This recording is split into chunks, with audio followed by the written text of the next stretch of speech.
Hey everyone, TechBrewsGames here with a Diablo 4 update with some new beta notes that came out yesterday on April 14th that we wanted to quickly cover as it's been a while since we've done a Diablo 4 update.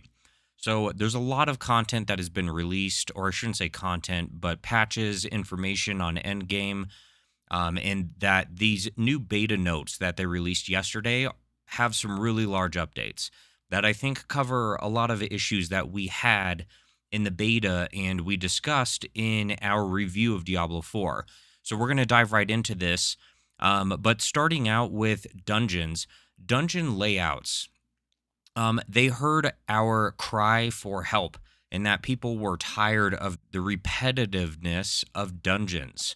And so now, one of the most common pieces of feedback, we've optimized multiple dungeons across all zones to minimize the need for backtracking. Now, this didn't necessarily resolve the whole layout issue and where people felt that we were playing the same minigame over and over again, but it did fix the backtracking issue, and they did it for these dungeons in particular in the Fractured Peaks.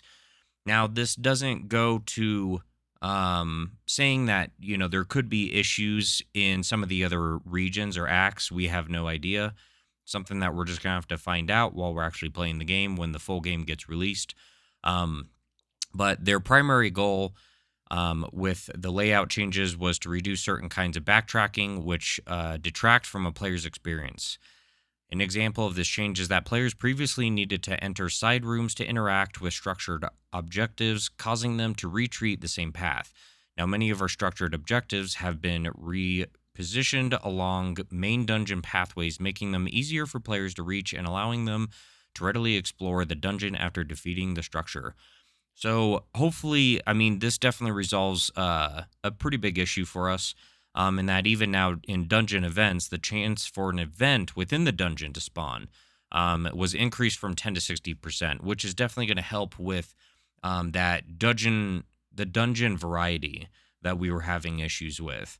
So this is an amazing update, and it feels so good that the developers are actually taking the time to listen to their respective audience in their fan base, and take suggestions and move forward with it. So, along with just dungeon gameplay, knowing that dungeons is a huge part of Diablo 4, we all found out, and how much time we're going to be spending with or inside of these dungeons with our companions and all that kind of stuff. They also made some additional changes, so reduce the need for backtracking. Small numbers of straggling monsters will seek out the player to help complete the kill all monster objectives. This is so nice to see because this was a incredibly frustrating thing in Diablo 2 and 3, in just walking around the dungeon trying to find that last enemy or two. When Animus is gathered, the player and nearby allies will gain 10 resource and reduce all cooldowns by 1 second. There's a few more, just the time to rescue was reduced, more channeling stuff. All rescue objectives now drop health potions, which is good. Not that we were really struggling, I think, with the difficulty of it and the actual health portion, but, it did add a new kind of strategy to the game. Felt a little more like Diablo 2. Diablo 3, it was like you die, whatever, doesn't really matter. Didn't affect you too much. Diablo 2 is a big ordeal because all of your items would drop, and you had to go back and pick them up, right? So I think this will be a really good change for us. While carrying the Ancient's status, Bloodstone mechanic boxes, or stone carving, you will receive a momentum bonus granting a 25% speed increase to you and nearby allies. I think the objective of that one is to also just help you get through the dungeon a little bit quicker, so it doesn't feel so stagnant there for a while. Personally, I'm kind of with Riker in that I don't kill everything along the entire path. I'm not constantly killing every single group of enemy and every small enemy. I generally leave some stragglers behind to begin with. And so having enemies now chase me down and getting a 25% movement speed is probably going to really, I think, give kind of a refresher for a lot of people. be a refreshment for a lot of people in dungeons. So pedestals have had their channel time reduced from 2 to 0 seconds. That's cool. Returning a portal object to its pedestal now fully restores health, resource potions, and resets cooldowns for all nearby players. So this it's a very small change. That's kind of more of, I just feel like, helping you kind of move the game along a little bit quicker if you are struggling with it. The only concern that I have about this, I think it's a good lifestyle change. Or I guess just ease of play. But is this going to make the game easier when there was already a lot of complaints about how easy the game did feel? Now, obviously, we only got a small sliver of it, so the game could get a lot harder as we play, anyways. But I think that this will be an interesting thing for sure. All doors will now generate a mini map ping when they are opened, which is good for group parties in playing. So everyone kind of knows where they're at. All structure, objectives, and dungeons now have additional combat mechanics that players must overcome. That's very vague, very very vague. I'll be curious, I guess, just in general to see what exactly that means. So, um, while dungeons offer a variety of objectives to complete, player feedback stated that the action of completing each objective felt tedious. We hope that providing bonuses such as the increase to mobility while carrying certain objective items will streamline and vary the experience of completing objectives. This adjustment is merely a starting point, and we intend to extend this philosophy to keys in future updates. So they knew that, they heard us. They wanted it to feel a little bit quicker, that you didn't feel so stagnant and running around and wasting your time in these dungeons, knowing that it's such a large part of the game, including even just the end game, and where we're just going to be upgrading to a more difficult dungeon, right?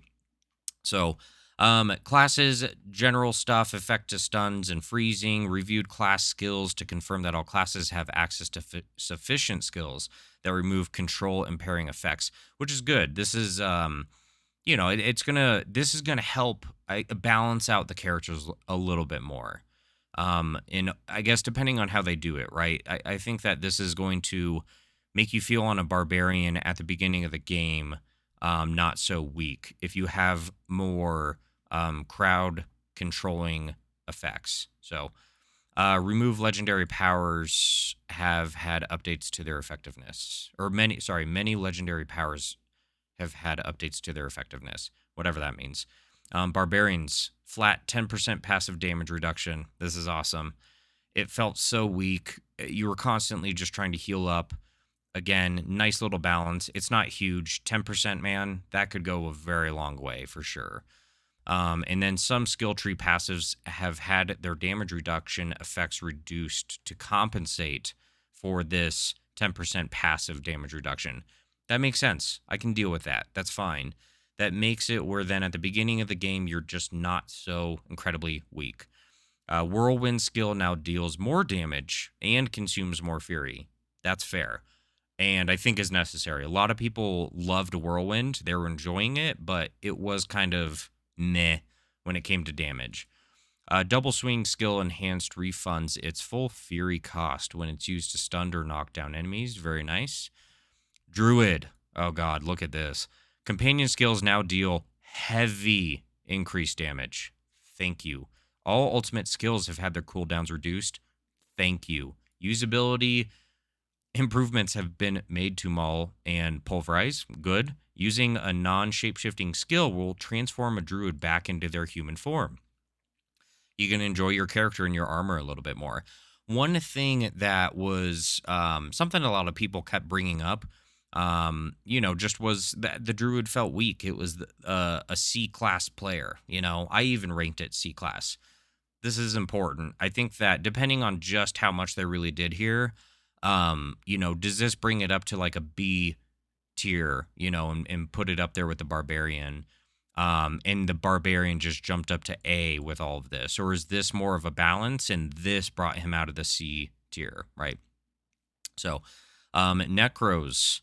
Summoned minions will die more often, requiring players to utilize corpses more often, which is good because um, I guess that skill for corpses was just it felt unnecessary to be there. It just felt like a waste, honestly, because you never used it. Many bonuses in the Book of the Dead have had their stats increased. Good. Damage dealt by corpse explosion skill has been reduced. Wah, wah, wah. There goes that build that everyone loved, which is okay. It's balancing the game. The brightness of the skeletal warriors and mages have been reduced, so they don't seem so cartoony, which is good. The rogue, upgrading skills. Multiple passive skills have had their bonuses increased. All skills have had their cooldowns increased. Another rebalancing. Sorcerer charge bolt damage was increased, and the mana cost to cast has decreased. Okay, that's good. That did feel like kind of a skill that needed some serious touch up. Decrease the damage of chain lightning, which is good. A lot of builds were going around that. So another balancing. Decrease the cooldown of incinerary skills, enhanced bonuses. That's good. Firewall now spawns underneath enemies, which is good and bad. I mean, Firewall is, I think if they had just increased the damage rather than trying to pinpoint that it would just cast under enemies, I don't know how much it casting under enemies is really going to do you any good, I guess. If you were good at playing the game and you were doing that automatically, I don't know why I need that now, but whatever. Increased lucky hit chance for the meteor skill. That's good. Developer note, whenever we introduce changes to our classes, it is the goal of making both them and their skills feel impactful and powerful. Your feedback has helped us uphold this ideal. Some players have oh shoot, lost my place. Some players have adaptly noticed that certain skills were too powerful. One of our goals for skills is to have them be interesting to wield and interact in terms of itemization and combat feel. We've made some changes to help in this regard, with one example being the necromancer minions. We've made a change that makes them more vulnerable in combat, which will make raising the dead more active component of the necro build. Launch is just the first step of our class balancing journey, and you can expect further updates that iterate on this pillar of Diablo 4. So there you have it, people. They want to balance the journey. They are focusing on balancing characters. There's some UI fixes in which, let's see, evade. That's okay. Chat will now display on the left side of the screen when using the centered action bar configuration. Nice. Okay. A character's stats will be displayed by default when players click on the material and stats button. That's good. Move and interact now can be mapped to one button, with the primary attack input is mapped to a secondary, which is cool. And then that one's kind of pointless. Encounters fixed multiple issues that allowed bosses like Butcher to become unresponsive. I never had that problem. Reevaluating the Butcher in Worlds Tiers 3 and 4, which we never really got to experience. Other boss issues in Vampire Brutes. Cellars increase the chance of dungeon events to occur in cellars. Cellars will now consistently reward a chest upon completion, which is awesome. More loot.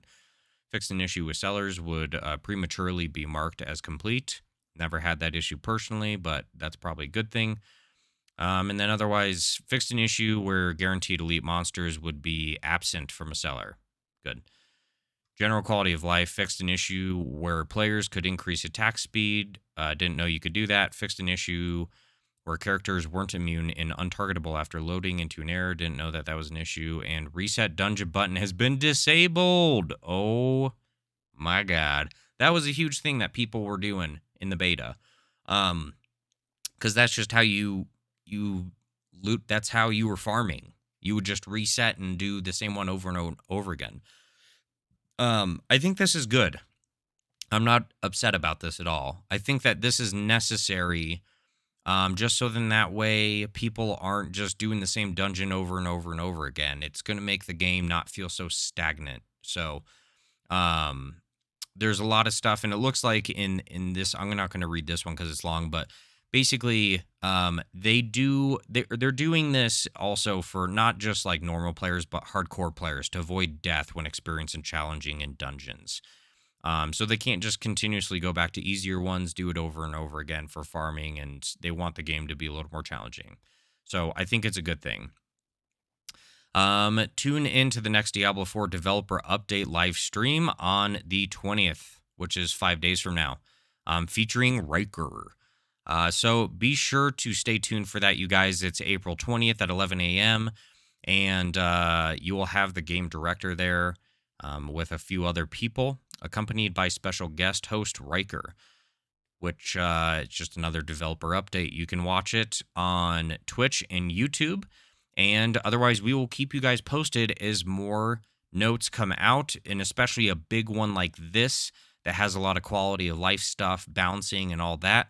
Otherwise, be sure to check out some of our other videos in our podcast. We'll see you guys in the next episode. Peace.